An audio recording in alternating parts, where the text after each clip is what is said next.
Hello बच्चों, let's start the question and the question says read the following statements. So सबसे पहला statement है some cnidarians exist only in the polyp form like Adamsia and Hydra. Second option है nervous system of ctenophora is similar to that of coelentrates. Option third is beginning of cephalization is seen in flatworms. Fourth option is some cnidarians exist as medusa as the dominant form where polyp may be absent or reduced like Oleria or jellyfish. Option fifth है हमारे पास Obelia exhibit alternation of generation that is metagenesis. फिर आपके आता है which of the following statements are correct, इनमें से कौन से स्टेटमेंट हमारे करेक्ट हैं. सो पहला ऑप्शन है first second and fifth.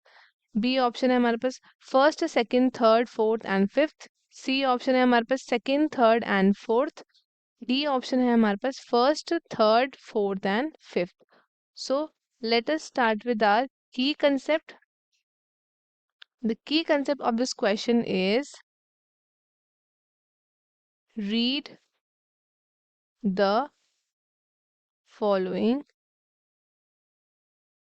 sentences. हमें बताना है इन फॉलोइंग सेंटेंसेस में से कौन सा ऑप्शन हमारा करेक्ट है.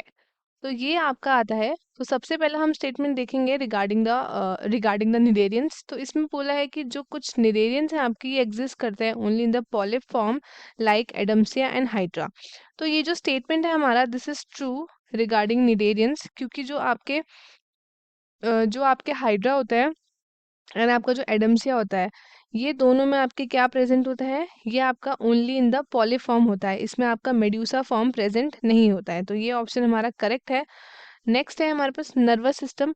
अगर हम नर्वस सिस्टम की बात करें ऑफ टीनोफोरा, तो नर्वस सिस्टम क्या होता है इनका इनका जो नर्वस सिस्टम होता है that is diffused type.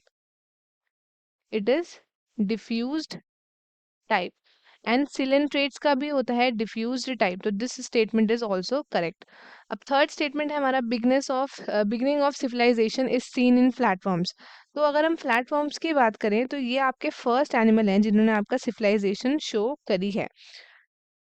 This statement is also correct. उसके बाद है सम cnidarians exist as medusa as the dominant form where polyp may be absent or reduced like Aurelia and jelly fish.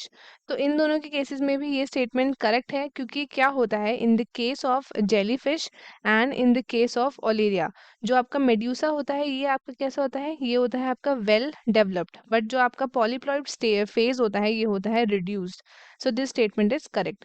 अगर हम बात करें about the Obelia, तो Obelia exhibit करता है alteration of generation that is metagenesis. This statement is also correct, क्योंकि जो Obelia है ये आपका शो करता है ऑल्टरनेशन ऑफ जनरेशन.